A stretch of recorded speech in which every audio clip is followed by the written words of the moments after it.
Bonjour, bonsoir et bienvenue à DCP du ciné et des Potes. Votre émission bimensuelle de cinéma. Autour de la table, mon équipe de choc, Fred, Jérém et Julien. Salut. Salut. Bonsoir. Ça avance la Fémis ? C'est pas de quoi tu parles. Je rappelle que cet épisode est disponible sur toutes les applications de streaming. Il y a 2 semaines, on parlait du biopic de Robbie Williams. Et aujourd'hui, on parle du biopic de Bob Dylan. En rattrapage, le dernier Soderbergh. Oui, il y a beaucoup de choses qui sortent finalement. Bah, dites-nous les films. Sing Sing, Ouais. l'hiver à Sokcho. Compagnon et je suis toujours là. La patte patrouille. je rigole, j'ai rien du tout. La Fémis. La Fémis. En deuxième partie d'émission, Jérém nous fera les chiffres de Timothée Chalamet. Chalamet. Tellement hâte. De base, ça devait être sur autre chose. Et Je sais. Et Fred était bien content quand je lui ai dit que je devais annuler. et Fred est bien content aussi parce qu'il termine l'épisode avec le Joker. Et oui. Et Fred, il est aussi très content parce que c'est lui qui ouvre le bal sur les actus. Oh, c'est vrai ? Oui. Trop bien. J'ai vu une petite actu qui avait l'air plutôt pas mal, qui parle du prochain film de Harry Astor. On a un titre, ça s'appelle Eddington, et ce sera un western horrifique. Pour l'instant, on a eu quelques idées de casting, enfin des idées qui ont été confirmées. Donc on retrouve Joaquin Phoenix, qui jouera le rôle principal. On a aussi Austin Butler, Emma Stone, Pedro Pascal. Oh, c'est beau ça. Le film, alors ça c'est des rumeurs, mais il y aurait les rumeurs comme quoi le film serait présenté à Cannes. C'est la première fois que Harry Astor viendrait présenter un de ses films. Donc il y aurait une idée un peu comme ça, et niveau synopsis, ça se passerait donc dans une petite ville un peu du genre western avec un couple qui vivrait des aventures plus qu'étranges, un peu surnaturelles le soir, la nuit. Ok. Voilà. Moi, ma news, ça concerne un vieux réalisateur, Robert Bresson, puisque le 19 février, un de ses films, 4 nuits d'un rêveur, ressort en salle avec une restauration 4K qui a l'air très très très chouette. C'est l'occasion pour ceux qui n'ont jamais vu du Bresson de s'y tester. Et, c'est une forme de cinéma qui est assez unique. Vous avez vu du Bresson, vous ou pas ? Oui. Pickpocket. Histoire de Jeanne d'Arc ou Procès Jeanne d'Arc. Ouais, le procès de Jeanne d'Arc. Procès Jeanne d'Arc et Dernier j'ai jour. vu Lancelot du Lac également. Le dernier jour d'un condamné. C'est vachement bien. Jérém, toi, c'est quoi ta news ? Et bah moi, petite news que je viens de voir et qui peut parler à tout le monde, sachez que Warner Bros vient de mettre à disposition une 30aine de films gratuitement sur leur chaîne YouTube, donc la chaîne de YouTube de Warner Bros Entertainment. Vous pouvez tous les retrouver dans une playlist qui s'appelle Full Movies, et donc vous pouvez y retrouver quelques documentaires, mais également des classiques entre guillemets de la Warner, comme Les Révoltés du Bounty avec Marlon Brando, Le Bûcher des Vanités de Brian De Palma, Piège mortel de Sidney Lumet avec Michael Caine et Christopher Reeve, ou encore Mission, Palme d'Or 86. Mais surtout, le film Donjons et Dragons avec Jeremy Irons. Mais non. Sérieux ? Oui. Incroyable, JDG en parlait. Mais sachez que vous pouvez choisir, vous pouvez les mater en VO sous-titré, en VF, bref, je sais pas combien de temps ils seront disponibles, donc faites-vous plaisir durant ce temps-là. Et Julien ? Hurry Up Tomorrow, 6ème album de The Weeknd, est sorti fin janvier. Mais alors vous allez me dire, bah c'est bien, mais on n'est pas dans des clarinettes et des partitions. Oh, elle est belle. C'était dur à trouver. Non, parce qu'en fait le film va être adapté au cinéma. Ah non, un album va être adapté au cinéma. Alors, un film éponyme dont l'album va constituer une grande partie de la BO, du coup, va être adapté au cinéma. Et dans ce film-là, donc, qui a le même titre que l'album, Hurry Up Tomorrow, on va retrouver donc The Weeknd, mais on va aussi le retrouver avec Jenna Ortega et Barry Keoghan. Putain, j'ai maté le trailer tout à l'heure, c'est ça il Ouais, est c'est sorti. ça, et ça sort 16 mai. Petite info aussi, c'est le réalisateur de Waves, Trey Edward Schultz, que j'adore et qui a vraiment un délire avec le mouvement dans ses films. Donc vraiment hâte de voir ce film. Et c'est le dernier album de The Weeknd aussi. Et Clôt l'album un peu sa carrière. est vachement particulier. Mm. Donc très curieux de voir ce que ça peut donner en film. Ça me rappelle The Wall, donc ça m'intéresse. Cool. Mais en vrai, The Weeknd, j'ai pas trop écouté, mais ce que j'ai entendu, c'est bien. Oui, bah écoute, l'album il commence avec un sample de Thriller, donc c'est vachement sympa. Il est très fan de Michael Jackson. Du coup, c'est vrai qu'il a vraiment les mêmes C'est vrai que c'est accords ou beaucoup de sons qui ressemblent à Michael Jackson. C'est vrai que c'est original d'aimer Michael Jackson. Vous savez, quel autre artiste est original d'aimer ? Non ? Bob Dylan. Ah oui. Belle transi. Bah oui. Forcément, dans le flux des biopics d'artistes musicaux qui ont aujourd'hui plus de 80 ans, bah, Bob Dylan s'inscrit dedans. C'est fait par James Mangold qui avait déjà fait Walk the Line sur Johnny Cash. Et bah, la question c'est, est-ce que ça renouvelle le cinéma des biopics ? Spoiler, non. Ils veulent que je chante Blowing in the Wind jusqu'à la fin de ma putain de vie. J'en connais un paquet qui vont pas aimer. T'as débarqué ici avec rien d'autre qu'une guitare. Tu parles jamais de ta famille, de ton passé. Les gens s'inventent leur passé, Sylvie, ils se rappellent ce qu'ils veulent et ils oublient le reste. Je veux savoir dans quel camp il est. Je suis pas sûr qu'ils veuillent entendre ce que j'ai envie de jouer, Tony. Moi, je veux l'entendre. New York, début des années 60 au cœur de l'effervescence suite musicale et culturelle de l'époque. Ah non, je vais pas le faire.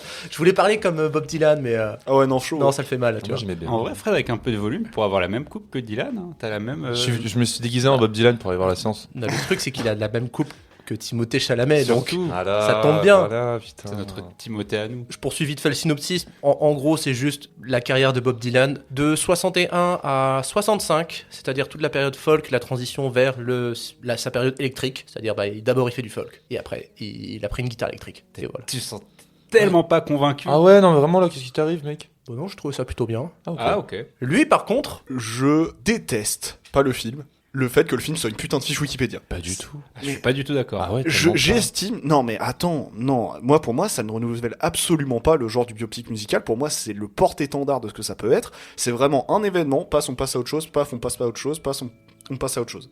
Moi, je sais pas, quand j'ai vu le film, justement, j'avais l'impression que c'était un film qui parlait de Bob Dylan en tant qu'énigme, parce que tu sais pas vraiment, t'arrives pas vraiment à rentrer dans sa tête, à comprendre ce qu'il vit dans le film. Et je trouve que vraiment le film, tu t'en apprends rien, parce que justement le but, c'est de voir un mec totalement paumé. il développe Bob Dylan comme ce qu'il a été dans l'industrie musicale, c'est-à-dire une comète incompréhensible. C'est ça. Alors je tiens à dire que peut-être j'ai loupé beaucoup de choses du film, parce que Bob Dylan, c'est un mec qui ne m'intéresse absolument pas. J'ai quasiment rien écouté de ce qu'il a fait, et même le personnage en soi m'intéresse pas. Donc peut-être que je loupe beaucoup de choses, rien qu'avec ce truc-là de base. C'est juste ça en préambule pour toute la critique. Si le film renouvelle pas le biopic comme on a pu le voir, je trouve que si plus de biopics musicaux étaient comme celui-là, ce serait quand même vachement mieux, parce que déjà le film fait le choix de chapitrer, c'est-à-dire donc de base ça adapte le bouquin Dylan Goes on Electric, donc ça parle de ce fameux passage où Dylan va jouer en électrique Au Newport.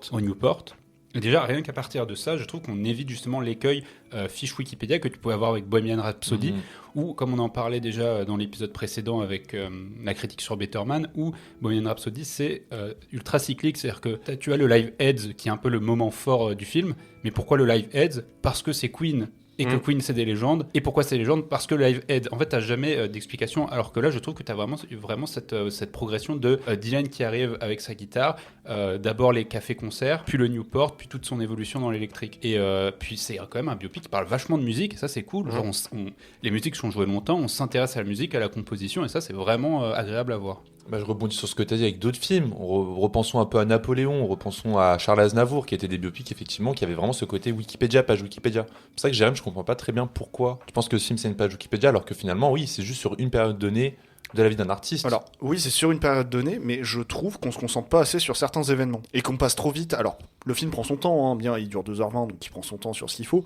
Mais, je sais pas, en fait, moi, il n'y a pas le côté... je trouve que tout est trop facile. Tout est trop facile pour lui, en fait. On a l'impression qu'il galère jamais à écrire. Alors peut-être que oui, il galérait jamais à écrire, tant mieux pour lui. Peut-être il écrivait très bien, etc. C'était le cas en fait. Voilà. Mais en fait, moi, quand je vois ça en tant que dans un film, je suis en mode, ok, le personnage, il va poursuivre sa vie comme il veut. Enfin, même si c'est du coup la réalité, il va poursuivre sa vie comme il veut, mais il y a pas trop de contraintes, quoi. Il écrit super bien. Bon ok, il galère jamais, tant mieux pour lui, quoi. Je pense que tu as intégré des codes de plein de biopics où tu as souvent, généralement, un personnage qui galère au début et qui peu à peu est récompensé pour ses efforts. Je pense que tu as tellement ce truc ancré en toi que de voir un biopic sur un mec qui d'un coup perce, ça te paraît un peu bizarre, quoi. En fait, il n'y a pas vraiment d'enjeu dans le film. Après, C'est peut-être le manque d'enjeu qui m'a manqué. Mais en fait, parce que c'est l'histoire, tu vois. Mais tu regardes de plus près Better Man, bon, il a ses problèmes psychologiques, mais il n'y a pas de vraie péripéties. Tu regardes Bohemian Rhapsody, bon, à part le fait qu'il apprenne qu'il a le sida, il n'y a pas de grosses péripéties. En plus, le film crée des mensonges pour créer des péripéties. Ah oui, ça d'accord. Mais dans Bohemian Rhapsody. Hein. Oui, dans Bohemian Rhapsody. Alors que Complete Unknown, justement, il fait le choix de, comme tu dis, pas développer Bob Dylan, parce qu'il n'y a rien à développer sur le personnage, mais par contre sur son influence sur la musique, et en fait sur la reproduction de cette transition musicale, le film le fait très bien en fait. Oui, mais voilà. Mais par contre, ce qu'avait Letterman quand même, même si c'était classique, et qui m'accrochait, c'était quand même sa mise en scène assez délirante, etc. Là, on a l'impression que je fustige Un Parfait Inconnu, alors qu'en vrai, à part ce manque d'enjeu qui m'a manqué, franchement, je trouve le film correct. Hein. Je trouve le montage dingue. J'adore. Il y a une scène en particulier qui m'a marqué, c'est la scène où il est dans la rue et qui traverse et qui va récupérer sa moto. Et en fait, t'entends plein de sons qui traversent, vu qu'il est dans la rue, et t'as plein de sons qui passent, etc. Et là, alors je connais pas grand chose de Bob Dylan, mais je sais qu'il s'est inspiré de pas mal de trucs et que parfois, il y avait dans certaines périodes, il s'inspirait plus de choses que d'autres. Et donc, du coup, dans le fait de choper ces sons-là, à différents endroits, là, je trouvais que c'était intéressant dans le sens où je me dis, ah oui, il s'inspirera plus tard de ça, etc., etc.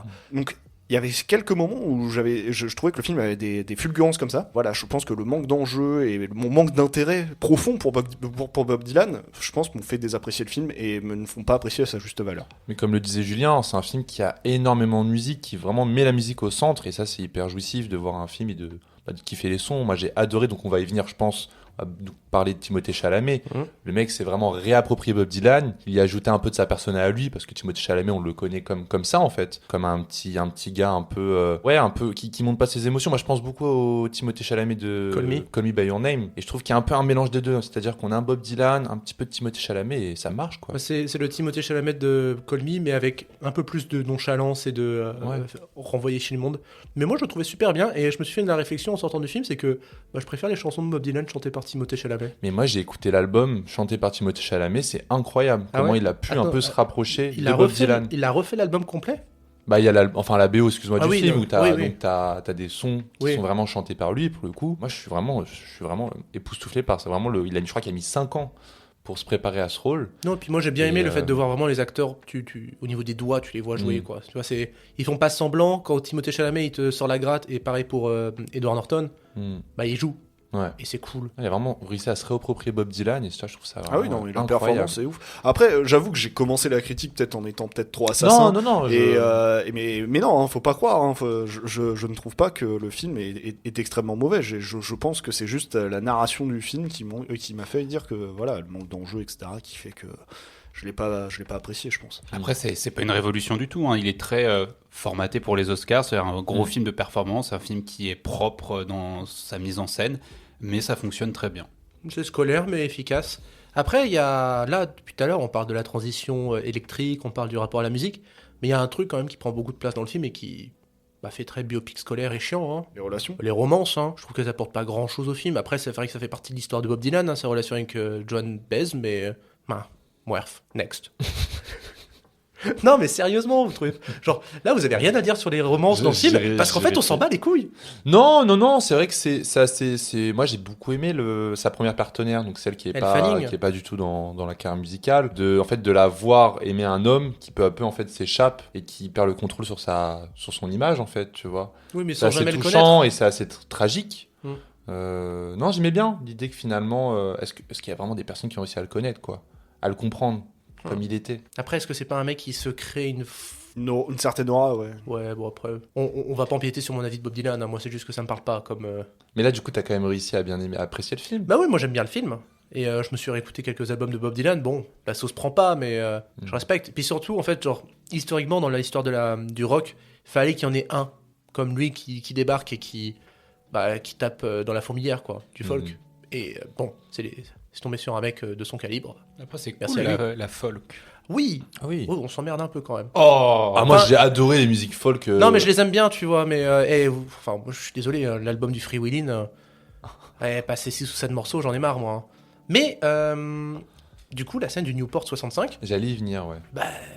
j'adorais ce que ça donnait niveau montage, niveau énergie, c'était... C'est fou de terminer sur un film une scène où il se fait huer par tout le monde, et c'est toi être à fond dans la musique. C'est la réalité. J'ai adoré cette musique. C'est dire le coup de poing que ça a été pour le public. Mais c'est marrant parce que du coup, le passage folk à l'électrique, c'est peut-être comme moi ce que j'écoute, mon rock Pink Floyd, et passer tout de suite à du métal bien hardcore, quoi. C'est ce genre de transition-là abrupte auquel les gens ont fait face. Et c'est rigolo. Non mais paradoxalement, ça m'a quand même donné envie de mater Walk the Line. Malgré que potentiellement, malgré le fait que potentiellement ça ressemble à peu près à ça, mais avec Johnny Cash. Mais après, c'est pas le premier biopic sur Dylan, il y en avait eu un autre dans les années 2000. Mais le film de Todd Haynes, là tu parles. Et voilà, celui-là m'intéresse vachement plus maintenant, maintenant que j'ai vu. Du coup, t'as plusieurs acteurs qui jouent Bob Dylan sur différentes périodes. périodes. Il y a pas Heath Ledger dedans d'ailleurs. Potentiellement, mais. Comment il s'appelle ce film? Je sais pas. C'est Todd Haynes qui l'a. Todd Haynes. Ouais, c'est Todd Haynes. Je vais vous trouver ça. I'm not there. Ouais, I'm not there. Alors, il y avait qui dedans? Je crois qu'il y a Tilda Swinton, il y a. Kate Blanchett, non, Richard Heath Ledger. Heath Ledger. Il y a même Bob Dylan. Mais ça, ouais, si tu veux effectivement un film un peu plus à concept comme Better Man, peut-être voir I'm Not There. Parce que... Mais bon, Il n'empêche que c'est toujours là, Bob Dylan, je m'en fous un peu, quoi. J'ai adoré, ça m'a vraiment envie de découvrir sa musique, mais effectivement, comme le disait Owen, j'aime tellement Timothée Chalamet que T'étais peut-être que biaisé. j'ai encore plus kiffé le film grâce à lui en fait. Tu Mais est-ce que t'as déjà écouté juste Like a Rolling Stone? vois. Ouais, je l'ai écouté du coup après, j'ai écouté ses albums à Et Bob Dylan. t'as entendu comment il chante, quoi. Ouais, Like a Rolling Stone. Once upon a time, you danced so fine. Thank you. C'est une, How does it feel? c'est une gouaille quoi dans ça. C'est une voix très, c'est de la gouaille quoi. Ça va. Mais ça marche, il a trouvé J'ai un raton laveur dans la gorge. Oh, il y en a qui vont être contents. Excusez-moi. Il y en a qui vont être contents d'entendre ça. Mais non, mais j'arrête pas de trigger une pote depuis genre 2 semaines en faisant semblant de chanter comme Bob Dylan. Mais en fait, je connais que les 2 premiers C'est vers de Louise. Like a Rolling Stone, tu vois. Héloïse. Oui. Ah oui, on peut citer Héloïse, elle Bah est oui. déjà Ah apparue oui, dans déjà notre venu. émission. Hein. Bah oui, ça aurait été marrant qu'elle soit là. Once upon a time. Oh, le forceur, quoi. Bah ouais, ça me fait marrer. Non, par contre, oui, le montage, j'assènerais que le montage est quand même d'une qualité assez remarquable, comme dans tous les films de Mangold, en fait, finalement, je trouve. Donc là, au moins, j'avais la technique pour me raccrocher à quelque chose quand même, quoi. Et du coup, je suis hyper curieux de voir si le film va remporter des prix. Bah Chalamet pour l'interprétation, je serais pas étonné. Ce Hein. serait ouf, ce serait son Ouais, Il y a peut-être beaucoup de compétitions quand même en face. Peut-être Ouais. pas non plus les Oscars, hein, mais oui, il va toucher un je bon sais pas. Moi, Meilleur je- montage, moi, je trouverais pas ça déconnant, tu vois. Enfin, Il y a quoi d'autre face au meilleur montage? je sais plus, mais mais je trouvais acteur. pas ça. Non, je veux dire, il y déconnant. a quoi d'autre? Quels autres films dans le montage? Je sais plus, mais je trouvais De toute pas façon, ça on déconnant. en parlera tu vois. dans peut-être une émission. Voilà. En plus. Dans un petit hors-série sur les Oscars. On a fait le tour. Ouais, c'était rapide mais efficace. Ouais. Bah, en tout Comme cas, le c'est- film. Ouais, Classique, efficace, c'est ça. En tout cas, bon, en vrai, intéressant. entre le biopic sur Bob Dylan et le biopic sur Robbie Williams, je pense que la question, elle est vite répondue. Ah, moi, pour le coup, j'ai pas encore vu Better Man, mais. Après Better Man, il casse vraiment les codes pour le coup. Ça Ça y est, tu l'as vu, toi? Oui, je l'ai vu et alors autant c'est pas un coup de cœur comme toi, mais autant je suis d'accord pour dire que c'est vraiment très très bien. Hein. Cool. Et moi qui aime pas le numérique, enfin qui suis pas un grand fan de numérique, c'était quand même vachement kiffant à voir. Alors qu'un parfait inconnu, c'est filmé en pellicule. Ah bon? Oui. Sûr? Oui, oui. Moi j'aime bien la photographie du film. Pour le coup. Mais oui. Donc, Un Parfait Inconnu, c'est un budget de 70 millions de dollars pour un box-office mondial actuellement à 88 millions, dont 67,3 aux États-Unis. Et pour la première semaine en France, qui était celle du 29 janvier au 4 février, il a fait 308 895 entrées. C'était le premier des nouvelles sorties de la semaine. En vrai, au States, ça va faire un carton. Bob Dylan, c'est une légende chez eux. Alors que Robbie Williams, personne n'en a rien à foutre aux États-Unis. D'ailleurs, petite anecdote, Paramount ne diffuse plus les chiffres que Better Man fait aux States, tellement ils ont honte. On a beaucoup de films en rattrapage. Alors, il y a Je suis toujours là, Compagnon, Hiver à Soxo, Soksho. Sing Sing et Présence. Je propose qu'on va commencer par toi. Entre Hiver à Soxo et Sing Sing, tu veux parler de... Je peux faire les deux. de toute Oui, façon. mais en premier. Bon, on va commencer avec Hiver à Soksho. Allez. Un peu plus ancien, il est sorti début janvier. Koya Kamura, premier film, premier long métrage du réalisateur, et c'est adapté du roman d'Elisa Shoa du Sapin. Et alors, qu'est-ce que ça raconte Hiver à Soksho C'est l'histoire d'une rencontre en fait entre un dessinateur exilé qui s'exile en fait en Corée pour écrire son nouvel album et une coréenne dont je n'ai plus le nom du personnage car je ne l'ai pas noté. Je sais qu'elle est jouée par Bella Kim. Soua, voilà, merci, incarnée par Bella Kim. Et donc le français incarné par Roche Dizem. Et en gros, le film, en gros, c'est que le personnage de Sua, c'est ça, oui, le personnage de Sua, en fait, a un père français qu'elle n'a jamais connu. Et cette rencontre en fait avec Roche Dizem, ça va lui rappeler justement les souvenirs de ce père inconnu et ça va révéler, ça va être tout un film en fait sur la question de l'identité, le rapport à une paternité perdue, et aussi le rapport en fait entre la Corée et la France. Donc le film fait beaucoup en fait de grands plans en fait sur ce qu'est la culture coréenne, que ce soit ses paysages. Donc en fait Soksho, c'est vraiment la ville qui est à la frontière de la Corée du Nord. Donc il est aussi question de la frontière avec la Corée du Nord. Et tu as vraiment tous ces paysages montagneux, tu as tous ces paysages aussi d'immeubles en fait qui ont vraiment ce côté très en cascade dans la composition d'images et qui ramène vraiment en fait à la personnalité des deux personnages, c'est-à-dire des personnages très exilés et très solitaires sur eux-mêmes qui sont toujours en quête d'identité. C'est vraiment très bien puisqu'en plus de ça, le film intègre les éléments du dessin à même le film. Donc d'un côté, on va voir les dessins faits par Roche Dizem, donc qui sont vraiment des dessins d'estampes, et en plus de ça, le film en fait ajoute de l'animation. On a vraiment des séquences animées en fait, et c'est vraiment beau. Ouais, il y a vraiment des plans d'effets sur les miroirs, notamment toute une séquence avec un miroir où le personnage dessus en fait dessine à la peinture sur un miroir où ça se décompose, t'as des effets de reflets. Je trouve qu'en termes de mise en scène c'est super bien et le film est un peu passé à la trappe je trouve, et même du côté critique le film est assez jugé comme juste une sorte de panorama exotique de la Corée. Je trouve que c'est un peu plus que ça, donc je conseille vivement. Film que tu allé voir au pif en plus. Oui, parce que c'était une véritable épopée pour voir ce film. Tu voulais aller voir quoi de Je vais base aller voir Wicked à 17h50 au Hall, sauf que la séance était complète à 17h. Donc du coup, je me suis dit, on va aller voir Nosferatu à 19h, sauf qu'arrivé à 18h45 au Hall, c'était aussi complet. Donc je suis allé au MK2 Beaubourg pour aller voir 20 Dieux, qui était 30 minutes plus tard, sauf qu'arrivé, c'était les 2 dernières places qui avaient été vendues juste après moi. Du coup, je me suis retrouvé à l'UGC Gobelin pour voir Hiver à Sokcho à 20h. C'est génial, en fait, le film t'a appelé. Ouais, c'est pour ça que j'ai trouvé ça trop bien. Toi, Jérém, t'es allé voir. Plusieurs choses, mais allez, je commence par Je suis toujours là parce que c'est le plus ancien. Film brésilien dont on risque de parler pour le hors-série des Oscars puisqu'il est nommé pas mal de fois. Il rejoint la liste des films où je trouve que la performance de l'actrice principale est plus intéressante que le film en lui-même. Voilà, parce que alors certes c'est très bien mené, franchement le film dure 2h15 et tu les vois pas passer. Je trouve que ça parle d'une histoire politique assez classique qui se passe durant du coup les années 70 au Brésil, où tu avais un peu une dictature militaire au Brésil dans les années 70.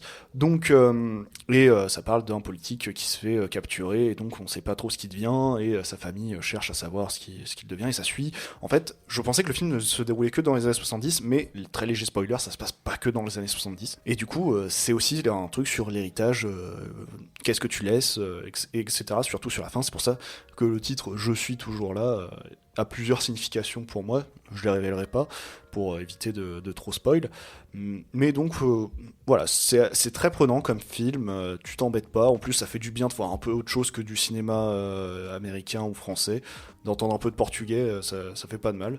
Voilà, c'est très correct et ça démérite pas ses nominations aux Oscars non plus. On a beaucoup vendu les extraits en pellicule, tu sais, les archives un peu familiales, dans Ouais, le film il y y a a un de peu ça. des moments comme ça, non? Ouais, il y a de ça, ça peut être très intéressant justement si t'apprécies tout ce qui est changement de style d'image et d'un seul coup oui t'as ces images littéralement familiales en fait, et t'as pas que au Brésil, à chaque fois j'ai envie de trop en révéler mais il faut pas, mais oui tu sens que la famille elle a un rapport particulier aux images aussi également, donc que ce soit du coup les photos ou les films. Des films Super 8, voilà, c'est ça, Voilà. parce qu'il y a tellement de films qui utilisent cette esthétique des films Super 8, il y a aussi un truc très nostalgique dans ces films-là, donc... Ouais, non, c'est à la fois nostalgique, mais à la fois très sur l'héritage aussi, donc ancré dans le présent. Ancré, ouais, c'est ça. Donc franchement, c'est très très bien. En vrai, c'est très bien. Eh ben, je renvoie la parole à Julien pour qu'il nous parle du deuxième film. Sing Sing de Greg Quedar, film qui est sorti en 2023 déjà. Ah ouais, t'es sûr ? Toronto, il avait été présenté oui, la d'accord. première fois à Toronto. Il était présenté à la sélection de Deauville en septembre. C'est septembre Deauville, il me semble. Oui. Septembre 2024. Et nommé aussi pour les Oscars. Sing Sing. C'est ça. Voilà. C'est super intéressant. En fait, le principe de ce film, c'est qu'on est donc dans la prison de Sing Sing et on va suivre le processus de réhabilitation par le théâtre. Donc ce sont des détenus qui, pour se réinsérer, en fait, font du théâtre. Sauf que il n'y a pas d'acteurs professionnels. À l'exception Colman Domingo, voilà. L'exception de Colman Domingo et Paul Rassi, ce sont les prisonniers qui jouent leur propre rôle. Ça parle de l'histoire vraie de John Divine Whitefield, donc c'est lui que joue Colman Domingo. Et en fait, c'est un homme qui a été emprisonné, qui a fait 10 ans de prison, qui a fait d'une dizaine d'années de prison et qui justement a créé ce programme-là. Et en gros, tu as cette approche ultra réaliste entre documentaire et fiction et en fait quelque chose vraiment de la mise en abîme, puisqu'en fait tu suis des acteurs non professionnels, donc des prisonniers, mais qui, parce qu'ils ont fait cette formation de théâtre, ont donc des talents d'acteurs que tu regardes jouer dans un film. Et je trouve qu'à partir de là, ça devient super intéressant. Notamment que c'est qu'à la fin qu'on te dit tout ça. C'est-à-dire que tu vois que tu as une approche documentaire dans le film. Notamment, je pense que tu as toute une séquence d'audition où il y a une audition. En fait, tu te dirais que tu es dans un documentaire qui suit un processus de réhabilitation en prison. Tu y croirais totalement. Notamment parce que l'un des scénaristes du film, qui est aussi acteur dans ce film-là, est sorti de prison grâce à ce processus de réhabilitation. Donc il y a tout un propos extrêmement intéressant. Et en termes de mise en scène, c'est super génial parce que déjà c'est filmé à la pellicule et la photographie est super belle. Et il y a tout un travail de symétrie, notamment je pense sur les portes et les cellules de prison, donc qui te renvoient vraiment au cloisonnement. Et à l'inverse, quand ils sont sur toutes les scènes de théâtre, les caméras sont super libres. Tu as du travelling, tu as beaucoup de caméras à l'épaule. Donc ça fait vraiment ressortir toute la liberté que peut donner le théâtre à ses détenus. Et c'est vraiment super cool du coup. Ouais, tu m'as vraiment donné envie de le voir parce que j'étais un peu en mode un peu forcé de le voir pour les Oscars, mais j'étais pas très emballé. Si vous aimez le cinéma indépendant américain, vraiment tout ce qui se passe à Deauville en fait, C'est Non, trop parce bien. que le trailer me donnait pas envie, mais Ah, toi, non, tu me donnes envie. Je t'avoue que c'est une très très grosse surprise. Ok, Voilà. tu me donnes envie. Est-ce que tu vas me donner envie de voir Compagnon? Non. Wow. C'était tellement sec, mais... Donc oui, j'ai été voir Compagnon, donc nouveau film des créateurs de Barbare, c'est dans la bande-annonce. J'ai pas vu le film, donc je sais pas ce que ça vaut. Et vu la bande-annonce, je m'attendais à une comédie un peu horrifique. Enfin, ouais, comédie horrifique. Bah, le but d'une comédie horrifique, c'est que c'est censé être drôle, quoi. C'était pas drôle. Non. C'était horrifique au moins. Bah non, donc du coup je sais pas quoi penser de ce film parce que franchement les moments où je suis censé avoir peur j'ai pas peur, les moments où je suis censé rire je ris pas. Est-ce que quand tu dois avoir peur tu rigoles et peut-être quand tu dois rigoler t'as eu peur? Ouais les blagues étaient cringe hein. Non mais en vrai bon pour ceux qui connaissent pas et qui ont rien vu de ce film en gros c'est des couples qui partent dans une cabane au fond des bois pour le week-end et en fait bah, tu te rends compte que bah, l'une des copines bah en fait c'est un robot que le mec gère avec son appli de portable et bah oh là là il va se passer des trucs bah elle va prendre totalement le contrôle et pleine possession de ses moyens et s'ensuit ce qui s'ensuit. Donc vu la bande-annonce, je me suis dit ça peut être marrant de traiter un peu ça, surtout que bah du coup maintenant avec l'intelligence artificielle, il y a beaucoup de choses on sait que ça va très vite, etc. Ça peut peut-être être un peu avant-gardiste. Ouais, j'en ai trop attendu, je crois, hein, parce que vraiment Comédie conne, quoi. c'est une comédie un peu conne, ouais. Même en fait, ce qui est censé faire peur ou un peu, même il essaye de faire un peu de trucs un peu sanguinolents. Mais même ça me dégoûte, ça m'a pas dégoûté, ça m'a pas, tu vois, enfin, Okay. voilà quoi. C'était pas assez outrancier peut-être dans Peut-être dans pas assez l'horreur. outrancier dans l'horreur, voilà, pour que d'un autre côté j'ai envie de rigoler, tu vois, parce que peut-être si ils avaient poussé les potards à fond sur les trucs grandiloquents et grandignolesques dans le côté horreur, peut-être que du coup, à l'inverse, les vannes auraient beaucoup mieux fonctionné. Donc, Il y a quoi comme comédie horrifique à part Scary Movie qui vous... Sur de Shaun la of the parodie, Dead, pour la moi, parodie. Ah ouais, oui. ou même juste de la comédie un peu horrifique, il y aurait quoi comme film dans Alors, le genre? juste, je cherchais depuis tout à l'heure, en fait, ça me fait penser à une vidéo de Cyrus North. J'ai acheté un robot sexuel à 11 000 euros. Oui, oui. Je me demande si Il a fait la vidéo pour passer ça en frais de société, bien sûr. Ouais. Je me demandais si c'était pas une adaptation de cette vidéo YouTube, en fait. Depuis tout à l'heure, j'étais en train de chercher, je me disais... Non, en comédie, t'as plein de trucs. Bah, les frères Wayans, quand ils ont été virés de Scary Movie, ils ont fait d'autres projets un peu plus dans ce délire-là. Ghostbusters. Voilà, exactement. Où t'avais, je me rappelle plus, je crois que c'était Nightmare House, où t'avais un des frères Wayans qui parodiait un peu Paranormal Activity. C'était du grand n'importe quoi, mais vraiment. Bah, t'avais ça aussi avec Norman. Oh putain! Après, en termes de comédie horrifique, je sais qu'il y a du coup le Radio Silence qui est beaucoup là-dessus, donc c'est ceux qui ont fait les Scream 5 et 6. Mais avant ça, ils avaient fait Wedding Nightmare en VO, mais je crois que c'était Ready or Not en VF.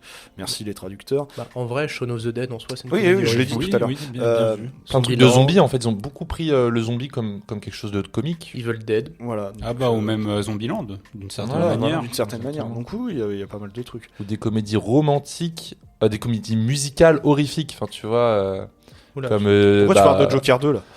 Non, moi je pensais plutôt à Sweeney Todd ou The Voices ou des trucs un peu, tu Oui, vois. oui, ok. Bon, du coup, ça n'atteint absolument pas ce genre Voilà, de film. non, vraiment, le film, bon bah voilà. Il n'y a pas grand chose à dire dessus, quoi. À la place, on nous a conseillé plein d'autres films à regarder. Voilà. Peut-être qu'on va conseiller le film suivant, c'est le dernier Soderbergh, Voilà. qui s'appelle Présence, qui se vend un peu comme un film horrifique, mais pas tant que ça. C'est un film, en fait, tout le film est filmé en point de vue d'un esprit qui hante une maison. Et donc, c'est ça le dispositif du film. Et à un moment donné, quand tu l'as compris, bah, il n'y a plus grand chose qui se passe, quoi. Ah merde. Parce que moi, C'est un peu dommage parce que le film se repose uniquement sur ce dispositif-là, mais pour moi, il en pareil, il en fait pas assez. Enfin, une fois que t'as compris comment il fonctionnait le dispositif, bah, il essaye pas de te challenger le truc, en fait. Bah en fait, c'est genre Soderbergh, soit il te fait des grosses prods, soit il te fait des trucs un petit peu osés, style Paranoia, tu vois. Et bah des fois, le dispositif est bien mené. Là, c'est un peu gentillet. C'est-à-dire, en fait, imaginons, nous sommes tous les quatre assis autour d'une table. L'esprit est là. Il nous regarde en nous surplombant. Et dès que moi, je me mets à parler, l'esprit me regarde. Puis après, Jérém se met à parler. Bah, l'esprit se déplace et regarde Jérém. Puis si Julien... Et en fait, genre... L'esprit, c'est le meilleur caméraman du monde. Ouais, c'est un chef-op, en Ouais, fait. non, mais il suit attentivement tout ce qui se dit. En fait, genre, il n'y a pas Ah vraiment oui, de il jeu fait des de... putains de plans. Hein. Il n'y a pas vraiment de jeu de hors-champ, ni de perspective trop élaborée. En fait, c'est assez plat en matière Qu'est-ce que ça en dit sur le voyeurisme? Parce que j'ai l'impression que le sujet du film, c'est de parler de ça, au cinéma, le voyeurisme. Alors, il y a certaines choses où je suis en mode, je suis pas censé les voir, ça me gêne un peu, j'avoue que. Tu vois, voilà, c'est peut-être te mettre dans une position qui est un il y a peu. Il y a certaines séquences du film où j'étais un peu dans ce côté où, je suis pas censé voir ça me dérange un peu. En fait, le film en profite pour parler de tout ce qui est fracture de jeunesse avec C'est ça. le harcèlement sur les réseaux sociaux. Vraiment, il y a une fracture au niveau de la famille Oui, aussi, c'est ça, parce qu'il y fracture a, familiale, oui. il y a un fils qui est clairement plus aimé par la mère et la fille qui a des problèmes de psy avec sa meilleure amie qui est morte.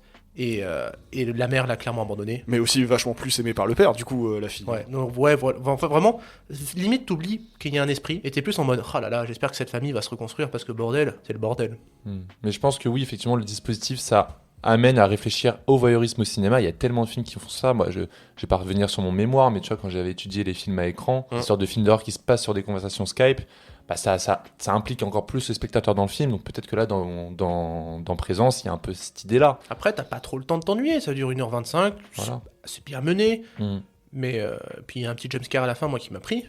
Mais après, c'est. Voilà, tu l'as vu, tu l'as oublié. C'est pas du calibre d'un Paranoia, par exemple. Okay. Qui là, pour le coup, moi, j'ai vraiment kiffé Paranoia de Soderbergh. Et là, Phone Booth, parlons-en aussi, qui est génial. pas vu. Avec Colin. Ah, celui-là, si. Fun Game. Fun Game. Ouais, Ah ouais, ça c'était quelque chose aussi. c'était incroyable. Ouais, par Schumacher.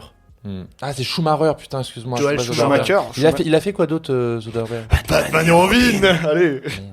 C'est lui qui a fait des Ocean's 11, non? Alors, Soderbergh, oui. Soderbergh a fait les Oceans. Ouais, non, mais je revenais sur le réel Oui. de Présence. Et Fun Game a fait. Enfin, c'est Schumacher. Joel Schumacher. Mais ouais, pas Soderbergh, il a fait ça. Bah, il a fait beaucoup de choses, Soderbergh, non. surtout. Il a fait l'anglais, il a fait Contagion, il a fait. Sexe, mensonge et vidéo. Voilà, Ça, c'est son son premier premier film. gros succès. Le mec Non, a mais c'est genre- son premier film, surtout. Ouais, c'est son premier film. Palme d'or. hein. Ouais, ça c'est fou quand même d'arriver de faire un film, Palme d'Or. Hop. Trafic. Oui. Que j'ai pas eu, mais. Mais du coup, avec ce film-là, est-ce que vous pensez pas qu'il essaie de retourner vers un cinéma un peu expérimental? En fait, Soderbergh, ces dernières années, c'est ça. Ok. Il expérimente beaucoup, il sort 1 à 2 films par an, et après, bah, tu les vois, tant mieux, tu les vois pas, des fois, t'as loupé peut-être quelque chose, mais...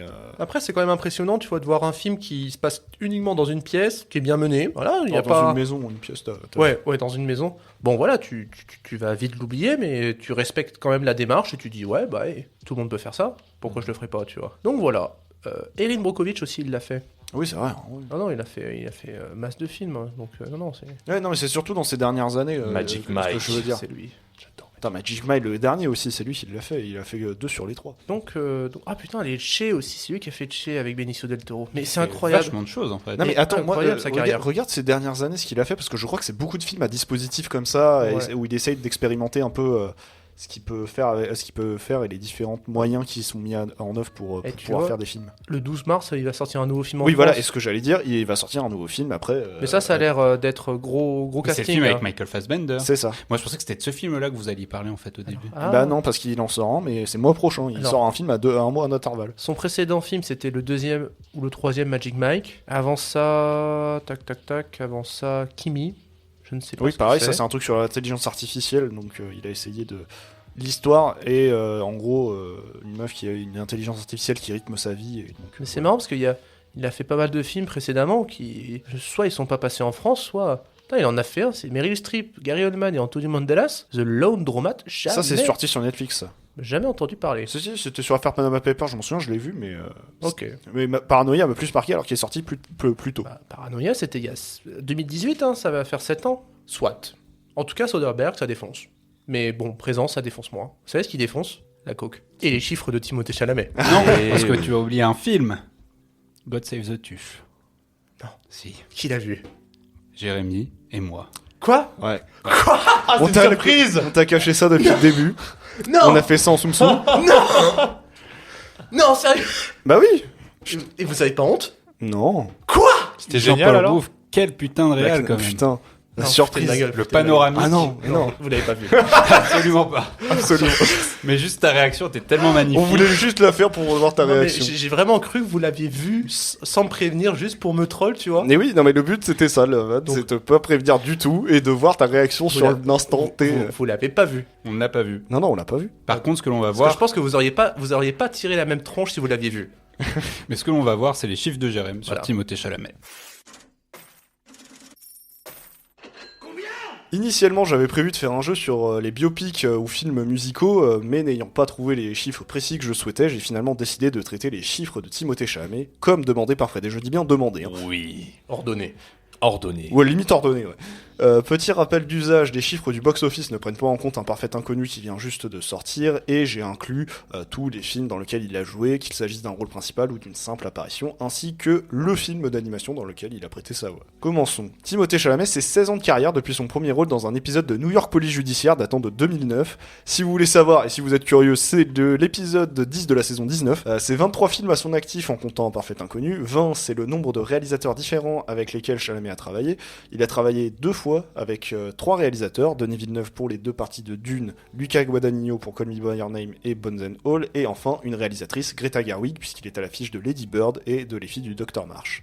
On peut noter qu'il a joué avec des réalisateurs reconnus tels que les 3 cités précédemment, mais également Wes Anderson, Jason Reitman ou encore Christopher Nolan. Ensuite, si on prend les notes IMDb, son film le mieux noté c'est Interstellar avec 8,7 sur 10, en effet, un des films les mieux notés d'IMDb, et à contrario, son film le moins bien noté c'est Worst Friends, le deuxième film dans lequel il a joué avec 4,4 sur 10. Timothée Chalamet a joué dans des films notés en moyenne 6,9 sur 10, ce qui est plutôt pas mal, il est pas loin de 7, donc c'est des très bons choix de carrière de sa part. Parlons box-office maintenant, et surtout box-office américain, puisque au niveau américain, il a engrangé pas loin de 1,1 milliard de dollars de recettes, avec comme plus gros succès Dune partie 2, et il a joué dans 5 films ayant dépassé 100 millions de dollars de recettes aux États-Unis, dont 3 les 200 millions. Niveau mondial, c'est pas Dune partie 2, mais bien Interstellar qui a engrangé le plus de recettes avec 750 millions, et tout comme le box-office US, il a donc joué dans 5 films ayant dépassé les 100 millions de recettes mondiales. Je tenais à préciser une petite info sur Timothée Chalamet, vu que je suis très fan.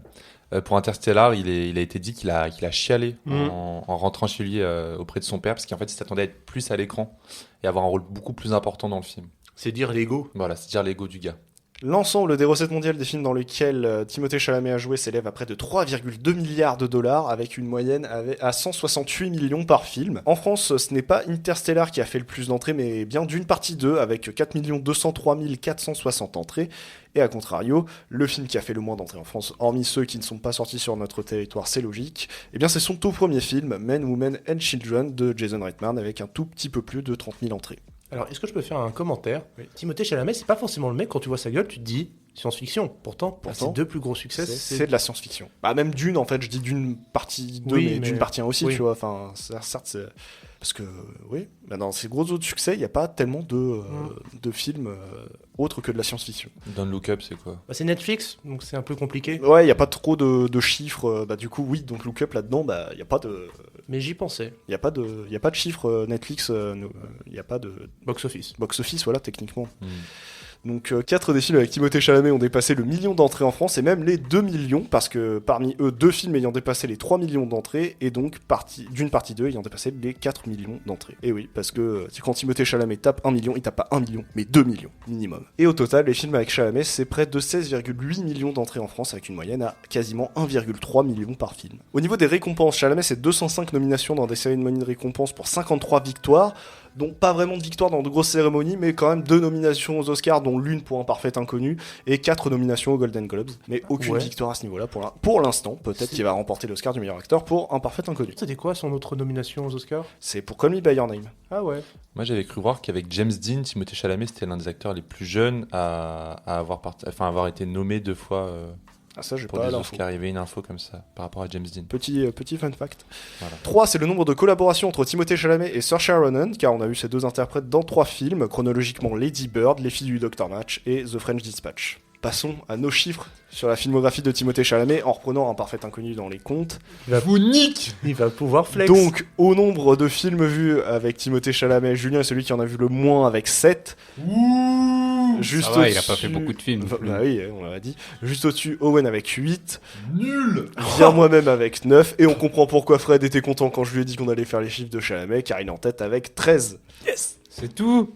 Ouais, j'ai pas tout C'est vu ça encore. le fan là. Non mais je suis fan d'exposer sur lui, c'est tout. Moi, je me dis, tu vas voir un film spécifiquement parce qu'il y a ce gars-là. Je me souviens, Bones and All, parce que Timothée Chalamet. Ouais, non, parce que Luca Guadagnino aussi. Ouais, c'est vrai.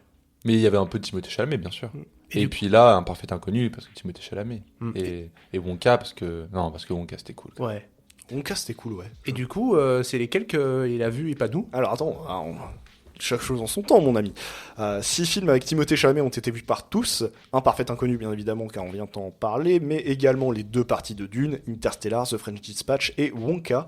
A contrario, 9 films n'ont été vus par aucun d'entre nous, dont le Woody Allen Un jour de pluie à New York, mais aussi Hostile, la plupart des autres étant sur son début de carrière. Fred est le seul d'entre nous à avoir vu 5 films avec Timothée Chalamet que personne d'autre n'a vu. Bones and All, Lady Bird, Le Roi, paru sur Netflix, My Beautiful Boy et Chaude de nuit d'été. My Beautiful Boy, ça m'a toujours tenté, mais je l'ai toujours pas vu. Ouais, il est génial. Mais surtout parce qu'il partage l'écran avec Steve Carell. Carell. Et au niveau des films qu'une seule personne d'entre nous n'a pas vu, seul Julien est le seul à ne pas avoir vu Call Me By Your Name. Quoi? Oups. Bon. Oh, En vrai, t'as adoré Non, c'est Owen. bien, c'est bien. Non, c'est Adoré. bien.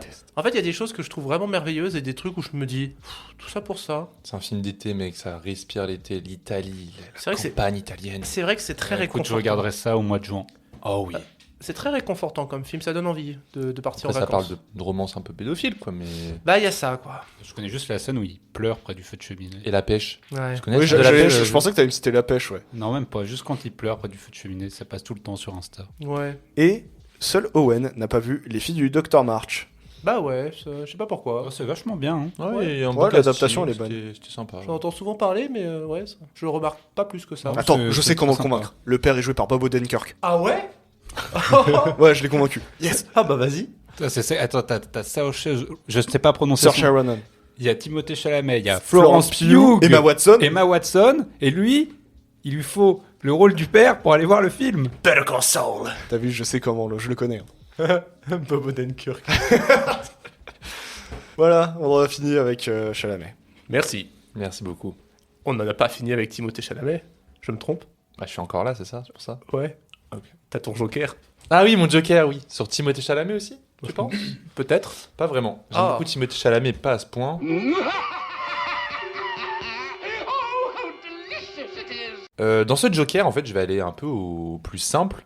On a parlé de biopic aujourd'hui, et je me suis demandé, mais qu'est-ce que serait un biopic sur un chanteur français? Un chanteur français, du coup, qui n'a pas eu droit à son biopic. Est-ce que vous connaissez des biopics sur des chanteurs français? Oh, il y en a pas mal. Ah, dites-moi. Aznavour, Gainsbourg, Voilà, Claude François, il y a eu Edith Piaf. Enrico Macias. Ah bon? Non, je déconne. J'aurais trop aimé. Mais d'ailleurs, du coup, est-ce qu'il y a un biopic sur Daniel Balavoine?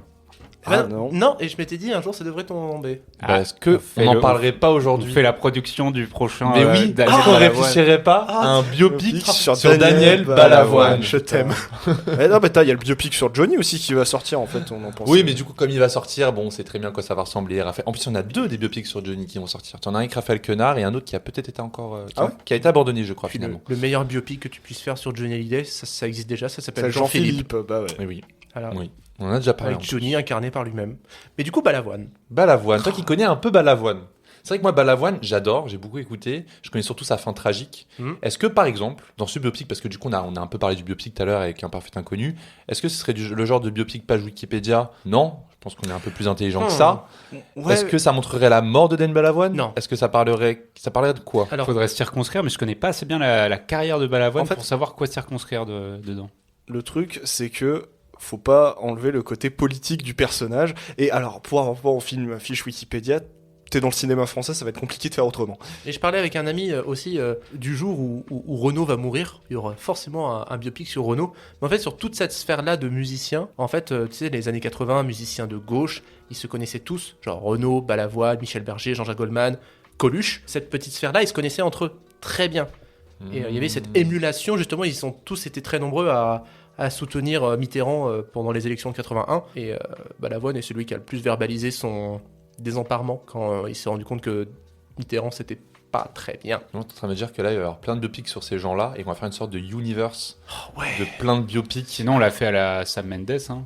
Ouais. On découpe. Mais c'est tout ça, Sur je le sais pas, film moi. Beatles. Mais tout ça pour dire que je pense que si on doit faire un biopic sur Balavoine, il faut parler de la désillusion. Parce que c'est un mec, il y a cette séquence qui est folle dingue où. Avec Mitterrand sur le plateau télé. Alors il y a Voilà, c'est celle-là ça. d'abord, mais il y a aussi cette séquence où en fait il y a une guerre qui implique des troupes françaises et il y a le frère de Balavoine sur place. Et il y a eu une attaque qui a été faite sur un camp et Balavoine ne sait pas si son frère est en vie. Et il est en live à la télévision. Et je vous invite à regarder l'extrait parce qu'en fait Balavoine est extrêmement en colère, tu vois, parce qu'il accuse Mitterrand d'avoir envoyé son frère à la mort. Donc voilà, c'est tout ce côté rebelle, jeunesse rebelle, hein.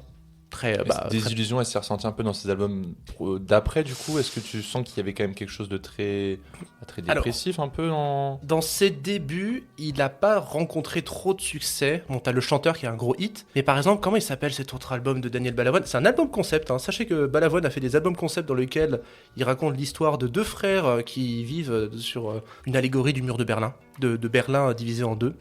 Et c'est un super album en plus, mais j'ai oublié son nom, c'est le nom des deux frères. Les aventures de Simon et Gunther. Voilà, Les aventures de Simon et Gunther, c'est un album concept fait par Balavoine, avant le chanteur, qui a été un gigaflop, genre je crois 2000 ventes. Mais après, il y a le chanteur, Un autre monde. En fait, c'est à partir des années 80 où il commence à faire des textes, Je ne suis pas un héros, Mon fils, ma bataille, et surtout... La Ziza, c'est son dernier album en 85. La Ziza, dis-toi qu'il a eu le temps de le jouer qu'une seule fois sur scène. Sérieux? Oui, une semaine avant de mourir, et il avait le seum parce qu'il était désynchronisé par rapport au playback. Et il s'est insulté de toutes les grosses merdes parce que c'était un gros perfectionniste. Et voilà. Mais il y a son texte là, comment il s'appelle déjà? La vie ne m'apprend rien. C'est ma musique préférée. C'est ma préférée de lui aussi.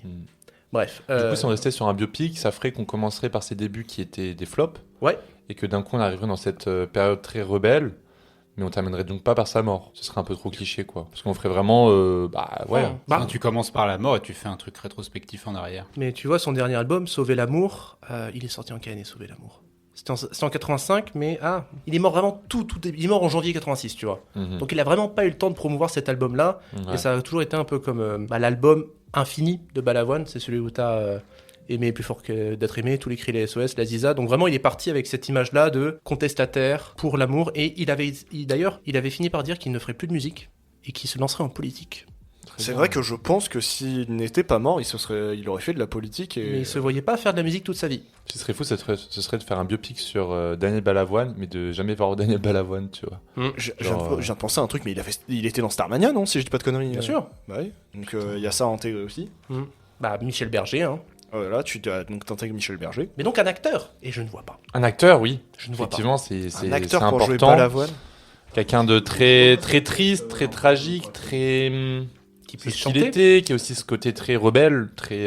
Timothée Chalamet aussi, hein. Non, arrête, Timothée Chalamet, et on dirait, vas-y, c'est un peu... Non, je le verrais pas... Non, mais l'acteur qui est en vogue un peu, ce serait Anthony Bajon. J'y pensais aussi. Je sais pas pourquoi, montre-moi la gueule de Daniel Balavoine. Après, si on joue sur le physique, c'est toujours compliqué, hein. En fait, Balavoine, il y a la période, là, on est en 85, avec les cheveux bien rangés, mais genre, quand tu le regardes en 1980, c'est les cheveux longs, la grosse mèche...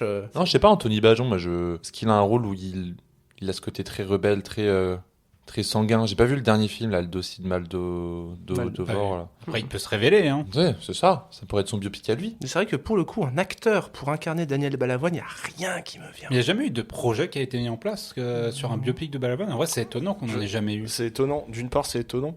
Et d'autre part, je me demande si peut-être les gens sont trop frileux du côté politique du personnage, potentiellement. C'est vrai que si on faisait un biopic sur lui, on en viendra à parler plus de ses idéaux politiques. Est-ce que ce serait peut-être musique. pas ça le truc original? C'est plutôt que de faire un biopic musical lisse, ce serait de dévier en fait sur quelque chose qui n'est absolument pas musical. Ouais, et que potentiellement la musique soit juste une toile de fond finalement. Exactement. C'est vrai que ça pourrait être hyper intéressant. Mais alors là, un acteur, c'est vrai que... Parce qu'en plus, du coup, faut intégrer des acteurs pour jouer tout ce qui est Michel Berger, Jean-Jacques Goldman, Renaud, tout ça, tu vois. Ça, Coluche. Je sais pas pourquoi Coluche j'ai pensé, mais c'est parce que je pense en termes de physique, tu vois, il était un peu rond. J'ai pensé à Karim Leclou. Mais en vrai, ouais. Karim Leclou. Mais c'est vrai que Balavoine, il y a quelque chose un peu de diamant brut, chérir des années 80 et peut-être t'as pas y touché. Ouais, c'est ça, tu vois. Peut-être qu'un jour ça arrivera. Peut-être. Tu vois, c'est Goldman, tu vois, ça fait partie d'une période très... Mais à contrario, je pense que Goldman, il y aura un biopic. Il y aura forcément un biopic. Rien à dire sur Goldman. Ce sera un biopic ultra lisse, ultra comme média musical. Certes, mais c'est ça va être l'effet veut d'écouter ses textes au cinéma. Oui, voilà, mais exactement, ce sera ça. Alors vous voulez alors c'est pas un musicien, mais je pense qu'un jour on aura un biopic sur lui, Michel Drucker, et on tournera ce film avec Michel Drucker. Non, on tournera encore envie, ce qui nous enterrera tous. Voilà, c'est ça. On tournera ce film comme le biopic de cet homme qui a vu tous ses amis mourir. Et il a annoncé la mort de Claude François direct, et il a fait... Tu aurais pu vivre plus longtemps, Johnny. Peut-être un jour nous retrouverons. Salut mon pote. Attends, t'as dit Claude François et là t'as dit Johnny. Oui, il a annoncé la mort de Claude François et il a aussi annoncé la mort de Johnny. Ah oui, d'accord, des deux. Putain, c'est vrai qu'il a vu tout le monde. Il a vu tous ses potes crever. Et ça pourrait faire un beau drame. Ce serait genre Drucker l'immortel. En fait, c'est la fin du monde. Si tu fais un film sur Drucker, mais alors le casting 5 étoiles que tu fais, parce qu'avec tous les guest stars que tu fais apparaître. Bah ouais, carrément. Tu fais une saga en fait de films. Ouais. La saga Michel Drucker. En fait, à chaque fois, c'est Michel Drucker et il voit une star et t'as toute la vie de la star, mais avec Michel Drucker. Tu fais une série télévisée, Drucker et compagnie. Voilà. Oh la Un vache. épisode, un invité. Après, voilà, moi je voulais parler d'autres auteurs. J'ai pensé à Daniel Balavoine parce que toi tu connais bien, donc j'avais besoin de Il y a Renaud. Moi, je pense que quand t'as posé la question du Joker, ce qui m'est venu en premier à l'esprit, c'était Renaud, moi aussi. Bah, je pense à français, mais moi en ce moment je suis dans ma période Elliott Smith. C'est un personnage très tragique qui s'est suicidé très jeune, qui s'est tiré une balle dans le cœur. Et ça, tu vois, je me suis demandé un peu un biopic, mais bon, comme tu connais pas très bien le mec. On n'a jamais eu de biopic sur Kurt Cobain. Non. Si, Enfin, Gus Van Sant qui. Oui, mais est-ce que c'est pas vraiment un biopic? C'est ça, un en fait, film c'est qu'il librement il a inspiré, fait un film qui s'appelle Last Days et qui s'inspire effectivement des derniers jours de Kurt Cobain, mais dans le film, il n'est pas dit que c'est Kurt Cobain, mais le mec ressemble exactement à Kurt Cobain, la baraque ressemble exactement à la baraque de Kurt Cobain. Mais Puis après, c'est du Gus Van Sant, c'est déjà très expérimental de base. Après, tu as eu beaucoup de documentaires qui sont sortis récemment sur... T'avais Montage of the Heck, le plus récent. Enfin, je dis plus récent, mais je crois que ça va bientôt faire 10 piges qu'il est sorti, ce film. Mais moi, je tombe amoureux de Kurt Cobain parce que j'ai regardé un documentaire sur lui, tu vois. Ah ouais. Ouais, c'est grâce à un docu que j'avais trouvé sur Netflix, je crois, et j'avais tellement adoré. C'est pas Montage of the Heck. Bah, je sais que dedans, il y a beaucoup de moments animés. C'est Montage of the Heck. Ouais. J'ai adoré. Donc c'est le mec qui a fait ça, c'est le mec qui a fait Moon HD Dream, d'ailleurs. Ah. Le documentaire sur Bowie. D'accord, bah, tu vois. Mais c'est terrifiant parce qu'en vrai, je pense à tous ces artistes-là, je me dis, putain, il y a encore trop de biopics qui vont faire. Parce que les Beatles, bon, bah, du coup, c'est en projet. Après, tout dépend comment est le biopic. Parce que si le biopic est très lisse et très succession de tableaux. Voilà, c'est pas intéressant, mais quand tu vois par exemple ce qu'a pu faire un Better Man. Ouais, mais après les Beatles, je fais confiance à Sam Mendes perso, donc. Il y a tellement manière de le faire. Tu parlais du biopic sur Johnny là, donc la comédie c'est hyper marrant. Better Man, du coup Last Day c'est expérimental. Donc tu vois, il y a tellement de manières de le faire que je pense qu'on a encore des choses qu'on n'a pas trouvées. Puis aussi des biopics qui vont trop loin, quoi. Pharrell Williams, non. Ouais, celui en Lego. Le film en Lego, tu vois. Bon, je l'ai pas vu. Mais là, c'est une autobiographie. C'est Pharrell Williams qui se dit, ah, je suis tellement un artiste. Et en fait, c'est une grosse merde. Donc voilà, non, je pense qu'il y a plein de manières d'en faire, donc on va pas s'ennuyer avec, quoi. Alors, je veux pas dire une connerie, mais je crois que Pharrell Williams fait pareil un biopic, mais en prise de vue réelle. Et je crois que c'est Michel Gondry qui est attaché, si je dis pas de conneries. Il reforce là. Il me semble, Attends, faut que je vérifie l'info, mais il me semble que j'avais lu un truc dans ce sens-là, mais. Et je me suis dit, putain, Michel Gondry, quoi. L'ego de ce mec, Pharrell Williams. L'ego. On parlait des acteurs et tout, mais on mettrait qui en réel aussi? Pour faire ce biopic sur Balavoine, sur une toute autre, par exemple, tu mettrais qui en réel pour que le truc arrive à Dupieux, à décoller un peu. Dupieux et il prend plein de Balavoine. Je sais pas pourquoi Audiard m'est venu, mais en vrai même pas. Si, c'est ça. Putain, je viens de vérifier, mais pardon. Oui, Michel Gondry, a musical inspired by Pharrell Williams' childhood in Virginia Beach. Bah, j'irai pas voir. Donc, une comédie musicale inspirée par l'enfance de Pharrell Williams, réalisée par Michel Gondry. Bon, bah les couilles. Est-ce que vous avez des réalisateurs qui ont fait des films très portés sur la politique, sur le social, c'est très engagé? Non, j'ai un trou de mémoire. Parce qu'il y en a plein qui ont fait des films toujours très sociaux, très engagés et qui pourraient s'attaquer à un truc sur Balavoine. Ah, Barré Non, celui qui a fait. Brisé. Non, oui. mais c'est social, c'est très social, mais c'est pas non plus. Non, mais genre. Claire Denis. Je sais pas, là, un cinéma un peu social, non Emmanuel Carrère. Tellement. Ouais. Oui. Ouais, lui, il écrit beaucoup, mais il a aussi réalisé. Ouais, après, Claire Denis, c'est très. C'est marrant de faire un biopic sur un chanteur et de prendre une réalisatrice qui filme beaucoup sans parole, sans rien. Bah ouais. Et en même temps, ça peut être cool. Ouais, c'est vrai. Puis il y a des moments musicaux dans ces films, toujours. Donc on fait un film sur Balavoine. C'est sa période plus politique. Avec Anthony Bajon. Et c'est Claire Denis qui réalise. C'est des trucs très, très lents, très. Et t'as une musique dans le film. Pourquoi pas Med Idir et Grand Corps Malade? Ouais, mais ils ont tellement foiré Aznavour que. Je dois pas être d'accord avec Jérémy là. Pardon. J'estime que non. Mais après, je suis peut-être biaisé. Après, ils peuvent apprendre de leurs erreurs et faire un biopic qui est pas une fiche Wikipédia. Après, tu vois. c'est pas une catastrophe non plus. C'est pas une catastrophe, mais c'est vrai sur le côté. Tu vois, le côté très. On parle de toute sa vie. Tu vois, on revient à ce côté. Nous, Balavoine, on veut pas faire un film sur toute sa vie, justement. Donc, on va pas prendre ses réals. Mais ils peuvent se repentir. Après, moi, j'aurais une dernière question. Qui pour incarner François Mitterrand? François Clouzet. Ah oui. Oui, ouais, c'était déjà pensé depuis le début. Oui. Quelle musique de Balavoine pour clore le film? La vie ne m'apprend rien. Parce que finir sur Balavoine qui se crache en hélicoptère sur La vie ne m'apprend rien. Ouais, mais c'est trop dans le pathos, là, mec. Ouais. Ah, totalement, mais bon. Bah, sinon, c'est tous les cris des SOS, puisque c'est la chanson qui parle le plus aux gens, tu vois. Ouais, ou l'Aziza, parce qu'il était amoureux. Elle était algérienne ou elle était marocaine? Et bah, qui se crache en Afrique sur une dune, quoi. Ah, ouais, oui. Avec D'ailleurs. des fondus et Claire Denis qui filme le truc. Non mais en fait il me lance sur Claire Denis, du coup c'est... Enfin, c'est ça le Parti Socialiste. J'ai une dernière anecdote juste sur Balavoine, sur la mort de Balavoine, parce qu'elle est incroyable. Je crois que c'était Patrick Poivre d'Arvor. Je crois, mais je me trompe peut-être, qui devait monter dans l'hélicoptère. Et en fait, Balavoine, il était « Ah, j'ai jamais monté sur un hélicoptère !» Patrick Poivre d'Arvor, il fait « Bah vas-y, monte à ma place, tu veux, je rentre en voiture. » Je crois que j'en avais déjà entendu parler, mais je suis pas sûr que ce soit Patrick Poivre d'Arvor, j'ai un doute. Je suis plus sûr non plus, mais en tout cas, voilà, il y a ce journaliste-là qui a donné sa place à Balavoine, mais qui s'est arraché les cheveux après quand il a entendu cette histoire. Bah non, il a survécu surtout, mec. Mais le mec s'est dit « Mais bon Dieu, j'ai failli crever. » J'aurais dû être à sa place. J'ai envoyé Balavoine crever. Tu sais, c'est un peu comme quand Toré, il a la vie sauve parce qu'il s'est réveillé trop tard un matin. Hein. Qui Jean-Baptiste Toré. Charlie Hebdo, il devait être à la réunion du comité, mais il arrive en retard le matin. Oui. Il est arrivé 15 minutes après la tuerie. Donc, des fois, t'as des moments dans la vie... C'est comme Michael Jackson qui devait aller sur les tours jumelles le 11 septembre. Oui. C'est vrai. Il s'est pas levé. Ah, les what if qu'on pourrait faire. What if Balavoine, en fait, la fin du film, l'hélicoptère ne se crache pas. Ouais. Et en fait, Uchronie. Et là... Balavoine président, putain. Balavoine président, et puis qu'est-ce qu'on serait aujourd'hui? Le personnage dans le film regarde les spectateurs dans la salle comme Memories of Murder à la fin, et il regarde en mode... Alors Bayrou, qu'est-ce que tu dis de ça? Et il parle directement aux hommes politiques, au présent, toute la merde qu'ils font. Non, je pense qu'on a un film là, je pense qu'on a un très bon film. On a un film, on n'a toujours pas notre acteur ni notre réalisateur. Non, c'est le titre, on l'appelle comment? Ah. On l'appelle comment le film? Tous les cris des... Ma bataille. Ouais, parce que tu veux faire un film politique avec Balavoine, Ma bataille. Voilà. Ouais. Ou Sauver l'amour. Ouais. Qu'est-ce qui pourrait sauver l'amour? Eh ben, je crois qu'on va le faire, des clarinettes et des partitions, hein, parce que là... Enfin voilà, bon bah c'était chouette comme Joker. Bah oui. On s'est bien amusé. Bah ouais. Et maintenant tu vas le refiler à... Ah oui, je dois le filer à quelqu'un. À moi. Non, je Et on refait le coup. C'est vrai que là, j'ai aucune idée des ordres, donc je vais vraiment donner au hasard, même si la personne a eu son Joker la semaine dernière. Je vais donner ça à Owen. Ok. Non, je vais donner ça à Jérémy, pardon. Pardon, Owen. Oh, ça fait... C'est pas la première fois que tu lui fais ce chaud-froid-là où tu lui dis attends, je le donne à toi. Je me suis dit, je crois que je le donne tout le temps à Owen, donc je vais le donner à Jérémy. Mais je me suis dit... Ouais, je c'est te le marrant. donne souvent, je te le donne souvent. Je me suis dit, c'est marrant, il hésite toujours, il finit par me le donner. Non, ce sera Jérémy. Et là tu me l'as donné, je t'en mode... Non, ce sera Jérémy, pardon. Ouais, bah ça sera à moi alors. Bon, Voilà. merci les amis. On va se quitter là-dessus. Je rappelle que vous pouvez nous suivre sur Instagram, X et TikTok, que l'émission est à retrouver sur toutes les plateformes de streaming ainsi que sur YouTube. Et que... Tchuss. Oh, c'était abrupt, mais Merci. salut. Merci. Like a Rolling Stone. Stone. L'émission est terminée. Je rappelle que vous pouvez nous suivre sur Instagram, Et tweet et X. X et TikTok. Non. L'émission de Stone.